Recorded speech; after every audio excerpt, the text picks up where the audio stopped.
नमस्कार मेरे प्यारे साथियों, एक बार फिर से नए वीडियो में आपका स्वागत है। जैसा कि दोस्तों आपको पता ही है, राजस्थान कृषि पर्यवेक्षक भर्ती परीक्षा 2024 जिसके एग्ज़ाम 4 फरवरी को होने को है। तो दोस्तों हमने हिंदी प्लस राजस्थान जीके के एग्ज़ाम पैटर्न पर आधारित 40 प्रश्नों का एक मॉडल पेपर तैयार किया है, जिसमें प्रतिदिन 40 हिंदी प्लस जीके के 40 प्रश्न हम करवाते हैं। तो दोस्तों आज का सेशन काफ़ी इंपॉर्टेंट होने वाला है और आज का मॉडल पेपर दोस्तों आप अटेंड करें और कमेंट करके बताएं कि आज के मॉडल पेपर में आपके कितने प्रश्न सही हुए। तो दोस्तों देरी ना करते हुए आज का मॉडल पेपर हम शुरू करते हैं। तो दोस्तों शुरू करते हैं आज का सेशन। प्रश्न नंबर पहला क्या है आपके सामने? प्रश्न नंबर पहला दे रखा है, अभी प्लस इप्सा में कौन सी संधि है? ऑप्शन आपके सामने दे रखे हैं 4 और चारों आंसर को प्रश्न के चारों ऑप्शन को आपको देखकर बताना है कि अभी प्लस इप्सा में कौन सी संधि है। दोस्तों क्या हो जाएगा अभी प्लस इप्सा में? तो ऑप्शन नंबर बी इसका सही आंसर हो जाएगा। ऑप्शन नंबर बी कौन सा हो जाएगा? ऑप्शन नंबर बी इसका सही आंसर हो जाएगा। बढ़ते हैं प्रश्न नंबर 2 की तरफ। गुण संधि का उदाहरण है महर्षि, पावक, अभ्युदय या मतैक्य।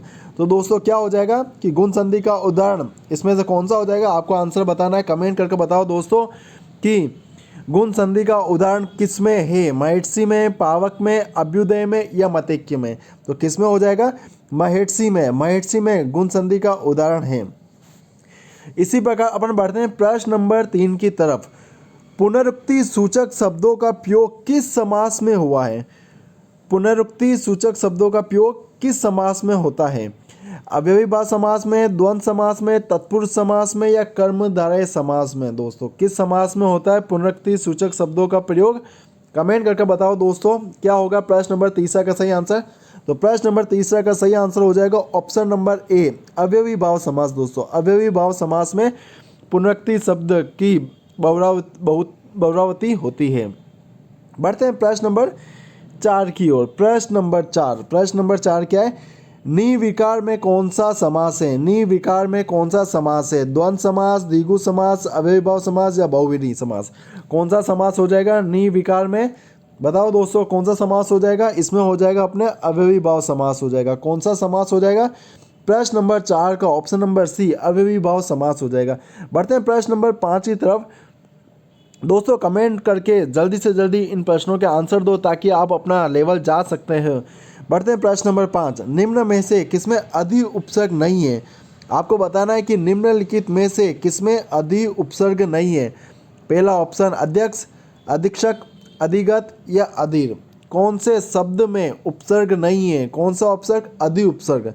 तो अध्यक्ष में, अधीक्षक में, अधिगत में अधि उपसर्ग है, लेकिन अधीर में अधि उपसर्ग नहीं है। तो प्रश्न नंबर 5 का ऑप्शन नंबर डी सही आंसर निकल कर आ रहा है, अधीर, जिसमें अधि उपसर्ग नहीं है।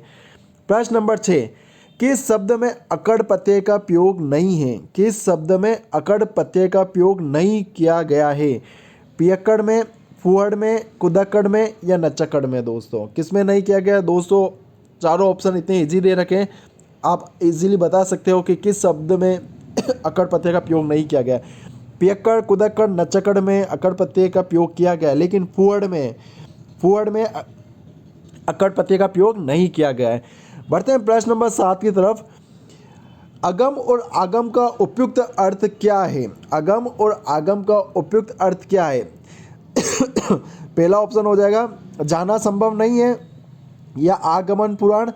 ऑप्शन बी प्रस्थान या समाधान। ऑप्शन सी बिना गम का या विशेषण गम या ऑप्शन डी उपयुक्त सभी। तो दोस्तों क्या हो जाएगा? अगम यानी जाना संभव नहीं है और आगम यानी आगमन पुराण। तो प्रश्न नंबर 7 का सही आंसर है ऑप्शन नंबर ए। बढ़ते हैं प्रश्न नंबर 8 की तरफ।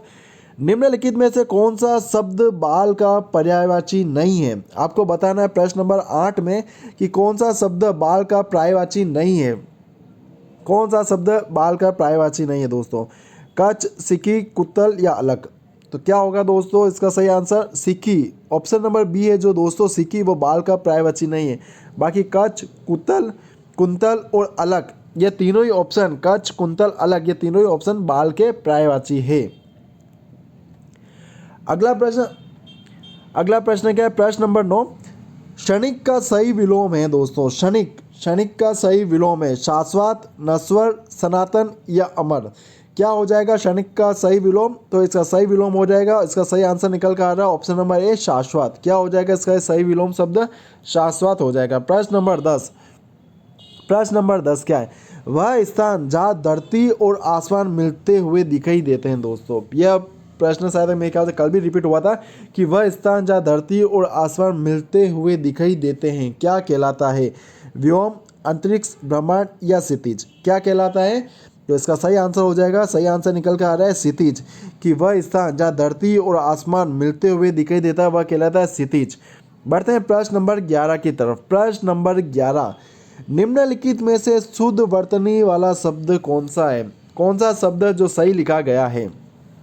अनिर्णित पहला, दूसरा आशीर्वाद, तीसरा षष्टम या डी शाहजहा? दोस्तों आपको प्रश्न नंबर 11 के चारों ऑप्शन को देखना है और आपको बताना है कि कौन सा शब्द सही लिखा गया है। दोस्तों तो कौन सा लिखा गया है सही? देखो आशीर्वाद में र की मात्रा नहीं है, आशीर्वाद, यह गलत है। शाहजहां में शाह नहीं होता, शाहजहां होता है। और षष्टम में षष्टम होता है, यह गलत है। इसका सही आंसर हो जाएगा दोस्तों ऑप्शन नंबर ए अनिर्णित। जो शुद्ध वर्तनी वाला शब्द है पहला ऑप्शन अनिर्णित, इसका सही आंसर हो जाएगा। बढ़ते हैं प्रश्न नंबर 12 की तरफ। प्रश्न नंबर 12, निम्नलिखित में से कौन सा वाक्य शुद्ध है? आपको चारों ऑप्शन देखने हैं और पढ़ना है और बताना है कि कौन सा वाक्य शुद्ध है। पहला ऑप्शन हो जाएगा राम ने संकल्प लिया। ऑप्शन नंबर बी, उसने मुझे 10,000 रुपये दिए। ऑप्शन नंबर सी, वह सभी वर्गों के लोग उपस्थित थे। ऑप्शन नंबर 4, 4 आदमी के बैठने की व्यवस्था करो। तो दोस्तों इसका सही आंसर क्या हो जाएगा? ऑप्शन नंबर सी इसका सही आंसर निकल कर आता है कि वहाँ सभी वर्गों के लोग उपस्थित थे। क्या हो जाएगा प्रश्न नंबर 12 का सही आंसर? वहाँ सभी वर्गों के लोग उपस्थित थे। बढ़ते हैं प्रश्न नंबर 13 की तरफ। दोस्तों हमारे द्वारा लाई गई सीरीज आपको कैसी लगी? अगर दोस्तों आपको हमारे द्वारा लाई गई मॉडल पेपर अच्छा लगता है तो इस वीडियो को अधिक से अधिक लाइक और शेयर करें दोस्तों, और कमेंट करके बताएं कि आपके जो 40 प्रश्न हम करवा रहे हैं उसमें से आपके कितने प्रश्न सही हुए। दोस्तों कमेंट करके बताना। दोस्तों प्रश्न नंबर 13, खटई में पढ़ना वाक्य का सार्थक प्रयोग है। खटई में पढ़ना क्या हो जाएगा? ऑप्शन नंबर पहला, बेटी तो ब्याह दी, अब क्या खटई में पढ़कर बैठे रहोगे। ऑप्शन नंबर बी क्या है? उसने घर क्या बसाया, लगता है खटई में ही पड़ गया। ऑप्शन नंबर सी, बात तय थी लेकिन एन मौके पर उसके मुकर जाने से सारा काम खटई में पड़ गया। या ऑप्शन नंबर डी, दोनों में सुलह हो गई, चलो किस्सा खटई में पड़ ही गया। तो क्या हो जाएगा दोस्तों इसका सही आंसर हो जाएगा खटई में पढ़ना कि बात तय थी लेकिन एन मौके पर उसके मुकर जाने से सारा काम खटई में पड़ गया। सारा काम बिगड़ गया, खटई में पड़ जाना, सारा काम बिगड़ जाना, एंड मौके में सारा काम बिगड़ जाना। तो इसका प्रश्न नंबर 13 का ऑप्शन नंबर सी सही है। प्रश्न नंबर 14, लिखे ईसा पढ़े मूसा लोकोक्ति का अर्थ क्या है? दोस्तों क्या हो जाएगा? लिखे ईसा पढ़े मूसा लोकोक्ति का अर्थ हो जाएगा सब कुछ बेकार होना, या किसी से कोई प्रयोजन ना रखना, या लिखावट में सुंदरता का अभाव होना, या इनमें से कोई नहीं। दोस्तों क्या होगा इसका? लिखे ईसा पढ़े मूसा यानी लिखावट में सुंदरता का अभाव होना। आपको लोकोक्ति से पढ़ रहा होगा दोस्तों कि लिखे ऐसा और पढ़े मूसा, यानी लिखता तो कैसा है और पढ़ता कैसे है। तो लिखावट में सुंदरता का अभाव होना यानी लिखावट अच्छी नहीं होना, लिखावट में सुंदरता का अभाव है। प्रश्न नंबर 15 क्या है? बैंकक्रप्ट का पारिभाषिक हिंदी प्राय है। दोस्तों बैंकक्रप्ट, लेनदार का मतलब होता है क्रेडिटर्स, देनदार का मतलब होता है डेटर्स, दिवालिया का मतलब होता है दोस्तों बैंकक्रप्ट होता है, और दिवालिया को अपन इंसॉल्वेंट भी बोल सकते हैं। दोस्तों इंसॉल्वेंट याद रखना दोस्तों, अगर बैंकक्रप्ट की जगह इंसॉल्वेंट होता है तो भी इंसॉल्वेंट का मतलब ही दिवालिया होता है। और बैंक लाभार्थी का मतलब होता है बेनिफिशियरी। क्या होता है? बेनिफिशियरी होता है, याद रखना बेनिफिशियरी। लेनदार का मतलब क्रेडिटर्स, देनदार का मतलब डेटर्स, दिवालिया का मतलब बैंकक्रप्ट होता है, इंसॉल्वेंट बोल सकते हैं अपन, और बैंक लाभार्थी का मतलब होता है बेनिफिशियरी। तो दोस्तों अपना हिंदी का 15 प्रश्न कंप्लीट होते हैं, और कमेंट करके बताओ आपके हिंदी में 15 में से कितने सवाल सही हुए। बढ़ते हैं अपन दोस्तों जीके की तरफ, और जीके का प्रश्न स्टार्ट होता है प्रश्न नंबर 16। तो पहला प्रश्न क्या होगा? पहला प्रश्न हो जाएगा कि किस शिलालेख में भीलों के सामाजिक जीवन पर प्रकाश डाला गया? किस शिलालेख में भीलों के सामाजिक जीवन पर प्रकाश डाला गया है? चीके का शिलालेख, नेमिनाथ का शिलालेख, संगी ऋषि का शिलालेख या बिजोलिया का शिलालेख? दोस्तों कौन सा हो जाएगा इसका सही आंसर? कमेंट करके बताओ दोस्तों। प्रश्न नंबर 16 का सही आंसर क्या होगा दोस्तों? कि भीलों के सामाजिक जीवन पर प्रकाश डाला गया है, तो ऑप्शन नंबर सी संगी ऋषि का शिलालेख, जिसमें भीलों के जीवन पर प्रकाश डाला गया है। क्या हो जाएगा? ऑप्शन नंबर सी संगी ऋषि का शिलालेख। बढ़ते हैं प्रश्न नंबर 17 की तरफ। 1998 में राजस्थान के भीलवाड़ा जिले में इनमें से किस स्थल की खुदाई की गई थी? भीलवाड़ा जिले से किस स्थल की खुदाई की गई? लछुरा की, ओजियाना की, नगर की या बेराट की? दोस्तों किस स्थल की खुदाई की गई थी 1998 में भीलवाड़ा जिले से? तो क्या हो जाएगा? प्रश्न नंबर 17 का आंसर हो जाएगा दोस्तों। कमेंट करके बताओ क्या होगा इसका सही आंसर। तो इसका सही आंसर हो जाएगा ऑप्शन नंबर ए लछुरा। दोस्तों क्या हो जाएगा? लछुरा। भीलवाड़ा जिले में 1998 में लछुरा नामक स्थान से खुदाई की गई थी। प्रश्न नंबर 18। किसके शासनकाल को चौहान वंश का स्वर्ण युग कहा जाता है? दोस्तों यह प्रश्न तो सभी को याद होगा दोस्तों, इंपॉर्टेंट है, डबल स्टार करो। प्रश्न काफ़ी बार एग्जाम में पूछा गया है कि चौहान वंश का स्वर्ण काल, गोल्डन पीरियड किसके शासनकाल को कहा जाता है? गोल्डन पीरियड किसके शासनकाल को कहा जाता है चौहानों में? अनुराज चौहान, पृथ्वीराज चौहान, हमीरदेव चौहान या विग्रहराज चतुर्थ? दोस्तों किसके स्वर्णकाल को कहा जाता है? तो ऑप्शन नंबर डी इसका सही आंसर है। विग्रहराज चतुर्थ के काल को गोल्डन स्वर्णकाल कहा जाता है। क्या कहा जाता है? चौहानों का स्वर्ण युग कहा जाता है। बढ़ते हैं प्रश्न नंबर 19 की तरफ। प्रश्न नंबर 19 क्या है? राजस्थान सूचना आयोग RIC का गठन किस वर्ष किया गया था? 2005 में, 2006 में, 7 में या 8 में? आपको बताना है कि RIC का गठन किस वर्ष किया गया था। प्रश्न नंबर 19 बताओ दोस्तों। प्रश्न नंबर 19 का सही आंसर क्या होगा? RIC का गठन किया गया था 2006 में किया गया था। कब किया गया था? 2006 में किया गया था। प्रश्न नंबर 20 क्या है? 1857 ईस्वी के स्वतंत्रता संग्राम में रोशन बेग किस राज्य के प्रमुख क्रांतिकारी थे?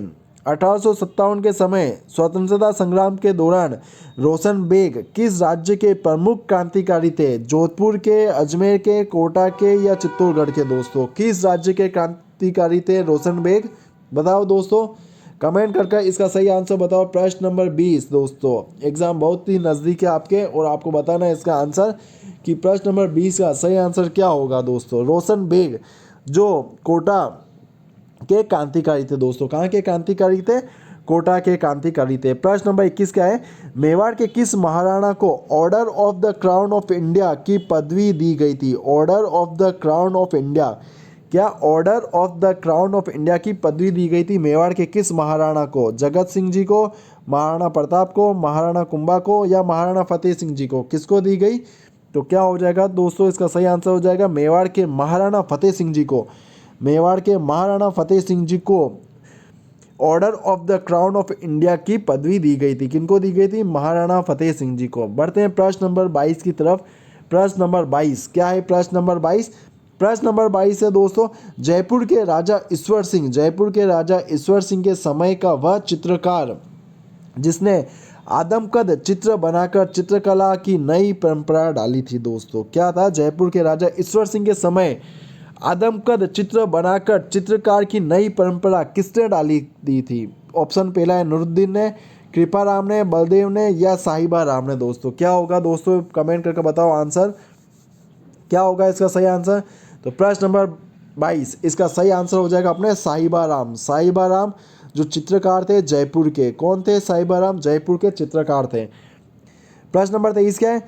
राजस्थानी स्त्रियों का वह सर्वप्रिय त्योहार जिससे विवाह के पश्चात पियर में मनाने की परंपरा है। राजस्थान में एक प्रथा कि विवाह के पश्चात पहले सावन में सास और बहू को कभी साथ नहीं रखना चाहिए। वह त्योहार कौन सा है दोस्तों? आपको बताना है कि राजस्थान का कौन सा सर्वप्रिय त्योहार है जिसमें सास बहू को एक साथ नहीं रखा जाता है। सावन के त्योहार में किसमें नहीं रखा जाता है? सावन के समय सास बहू को एक साथ नहीं रखा जाता है। तो ऑप्शन आपके सामने है, तीज, होली, दीपावली या करवा चौथ दोस्तों। क्या हो जाएगा, क्या होगा इसका आंसर? तो अपने सही आंसर है तीज दोस्तों, तीज को नहीं रखा जाता है। प्रश्न नंबर 24 बढ़ते हैं प्रश्न नंबर 24 की तरफ। और प्रश्न नंबर 24 क्या है? किस समारोह में किसी देवता या देवी के सामने छोटे बच्चे के बाल पहली बार काटे जाते हैं? किस समारोह में किसी देवता या देवी के सामने छोटे बच्चे के बाल पहली बार काटे जाते हैं? बड़ाल पे, आखिया पे, जड़ूला पे या समेला पे दोस्तों। सभी को इसका आंसर पता होगा क्योंकि सभी के बाल, बचपन में सभी के बाल काटे होंगे दोस्तों। क्या होगा इसका सही आंसर? तो जड़ूला दोस्तों, सभी को पता होगा। ऑप्शन नंबर सी इसका सही आंसर होगा, जड़ूला। अधिकतर बच्चे 90% लोगों का जड़ूला होता है। बढ़ते हैं प्रश्न नंबर 25 की तरफ। सुरुलिया एक आभूषण है जिसे पहना जाता है गर्दन में, कान में, पैर में या कलाई में। कहाँ पर सुरुलिया आभूषण पहना जाता है दोस्तों? आपको बताना है सुरुलिया आभूषण कहाँ पहना जाता है। यह पहना जाता है कान में पहना जाता है। कहाँ पहना जाता है? कान में पहना जाता है। बढ़ते हैं प्रश्न नंबर 26 की तरफ। प्रश्न नंबर 26 क्या है? राजस्थान की वह बोली जिसे गिरीशन महोदय ने बिल्ली बोली कहा है। क्या कहा है? बिल्ली बोली कहा है। एवं जिसमें च और छ का उच्चारण स से किया जाता है एवं थ के स्थान पर हथों का प्रयोग किया जाता है। कौन से क्षेत्र में बोली जाती है? धुंधाड़ी में, वागड़ी में, हाड़ौती में या मेवाती में बोली जाती है? मेवाती। धुंधाड़ी, वागड़ी, हाड़ौती या मेवाती क्षेत्र में बोली जाती है, जहाँ च और छ का उच्चारण स से किया जाता है और थ के स्थान में हथों का प्रयोग किया जाता है दोस्तों। आपको बताना है क्या होगा इसका सही आंसर। प्रश्न नंबर 26 जिसका सही आंसर हो जाएगा दोस्तों वागड़ी। बांसवाड़ा और डूंगरपुर में च और छ के स्थान पर श का प्रयोग किया जाता है और थ के स्थान में हथों का प्रयोग किया जाता है। कहाँ पर किया जाता है? वागड़ी क्षेत्र में किया जाता है। प्रश्न नंबर 27 क्या है? पार्श्वनाथ में जैन धर्म में 24वें तीर्थकार कौन से? 23वें तीर्थकार एवं प्रथम ऐतिहासिक तीर्थकार के रूप में जाने जाते हैं। 23वें तीर्थकार जो ऐतिहासिक तीर्थकार के रूप में जाने जाते हैं, उनका पाल पीले पत्थर से निर्मित चिंतामणि पार्श्वनाथ का मंदिर राजस्थान में कहाँ पर स्थित है? लोदरवा में, जैसलमेर में, कोटा में या भरतपुर में दोस्तों। कहाँ पर स्थित है? तो ये स्थित है लोदरवा में स्थित है। कहाँ पर स्थित है? 23वें तीर्थकार, जैन धर्म के 23वें तीर्थकार का मंदिर राजस्थान में कहाँ पर स्थित है? लोदरवा में स्थित है। प्रश्न नंबर 28 पुष्कर मेला राजस्थान का सबसे रंगीन मेला है, अंतर्राष्ट्रीय प्रसिद्ध प्राप्ति है, जिसे सर्वाधिक विदेशी यात्री आते हैं। यह किस महीने में मनाया जाता है? कार्तिक में, अगस्त में, माघ में या चैत्र में? पुष्कर मेला कब मनाया जाता है दोस्तों? बताओ दोस्तों, पुष्कर मेला कब मनाया जाता है? तो यह मनाया जाता है कार्तिक में मनाया जाता है। कब मनाया जाता है पुष्कर मेला? यह कार्तिक में मनाया जाता है। कहाँ मनाया जाता है? पुष्कर में मनाया जाता है। प्रश्न नंबर 28 का ऑप्शन नंबर ए इसका सही आंसर हो जाएगा। प्रश्न नंबर 29 क्या है? प्रश्न नंबर 29 किस व्यक्तित्व ने सहरियाओं की विचारधारा से प्रभावित होकर सहरिया को एक रोटी खिला दीजिए वह जीवन धारा आपको याद रखेगी? किसने कहा था दोस्तों? किसने कहा था कि सहरिया को एक रोटी खिला दीजिए वह जीवन धारा आपको याद रहेगी? Samaldas, Kishordas, colonel James Tod या लुड़ालो ने? किसने कहा था दोस्तों? बताओ दोस्तों, किसने कहा था? तो यह कहा था कर्नल जेम्स टोड ने कहा था। किसने कहा था? कर्नल जेम्स टोड ने कहा था कि सहरिया को एक रोटी खिला दीजिए वह जीवन भर आपको याद रखेंगे। किसने कहा था? कर्नल जेम्स टोड ने कहा था कि सहरिया को एक रोटी खिला दीजिए वह जीवन भर आपको याद रखेंगे। कर्नल जेम्स टोड ने कहा था। प्रश्न नंबर 30 चंग नृत्य किया जाता है दोस्तों। सभी को इसका सही आंसर पता होगा कि चंग नृत्य, कच्ची घोड़ी नृत्य कहाँ किया जाता है? शेखावटी क्षेत्र में किया जाता है। चंग नृत्य, कच्ची घोड़ी नृत्य कहाँ किया जाता है? शेखावटी क्षेत्र में किया जाता है। प्रश्न नंबर 31 क्या है? राजस्थान में ताराबात की ओढ़नी किस वर्ग की महिला को पहनी जाती है? राजस्थान में ताराबात की ओढ़नी किस वर्ग की महिला में पहनी जाती है? आदिवासी, राजपूत, दलित या जाट दोस्तों। बहुत ही इंपॉर्टेंट प्रश्न है, डबल स्टार करके मार्क करो दोस्तों। इंपॉर्टेंट प्रश्न है, बहुत ही बार एग्जाम में पूछा गया है।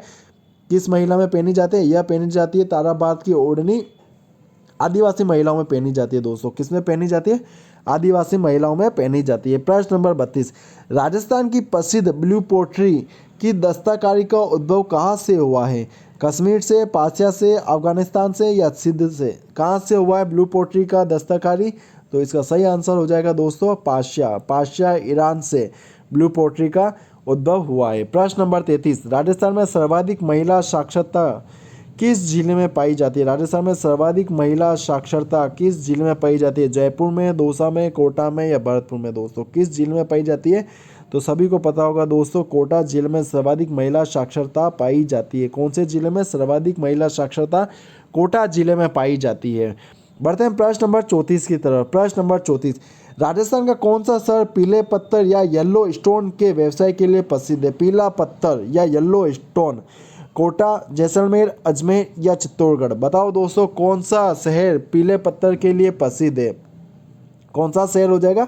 अपना जैसलमेर हो जाएगा दोस्तों। कौन सा शहर हो जाएगा पीले पत्थर के लिए? जैसलमेर प्रसिद्ध है। प्रश्न नंबर 35 क्या है? निम्नलिखित प्रजनकों को में से कौन सा अविका कवच बीमा योजना के अंतर्गत बीमाकृत है? अविका कवच योजना बीमा योजना के अंतर्गत कौन सा प्रजनन बीमा के अंतर्गत आता है? अश्व, भेड़, गो या महिषी? कौन सा आता है दोस्तों? अश्व, घोड़ा, भेड़, गो या भैंस? कौन सा आता है बताओ? प्रश्न नंबर 35 का क्या हो जाएगा सही आंसर दोस्तों? भेड़ प्रजनक आता है। क्या आता है? अविका कवच बीमा योजना में मेष यानी भेड़ प्रजनक आते हैं। प्रश्न नंबर 36, प्रश्न नंबर 36 क्या है? राजस्थान में वर्षा कम होने का कारण निम्न में से कौन सा है? मतलब राजस्थान में जो वर्षा कम होने का कारण कौन सा है? ऑप्शन देखो दोस्तों, क्या हो जाएंगे इसके ऑप्शन। पहला ऑप्शन हो जाएगा कि अरब सागर मानसूनी हवाओं के समांतर अरावली पर्वत का होना। कौन सा हो जाएगा? कौन सा हो जाएगा दोस्तों? कौन सा हो जाएगा? बिल्कुल सही बात बोला कि मानसूनी हवाओं के समांतर, अरब सागर मानसूनी हवाओं के समांतर अरावली पर्वत का होना। बिल्कुल सही है, पहला ऑप्शन सही है अपना। बंगाल की खाड़ी का मानसून राजस्थान आते आते लगभग सूख जाता है। ये भी सही है दोस्तों कि बंगाल की खाड़ी का मानसून राजस्थान में आते आते लगभग सूख ही जाता है।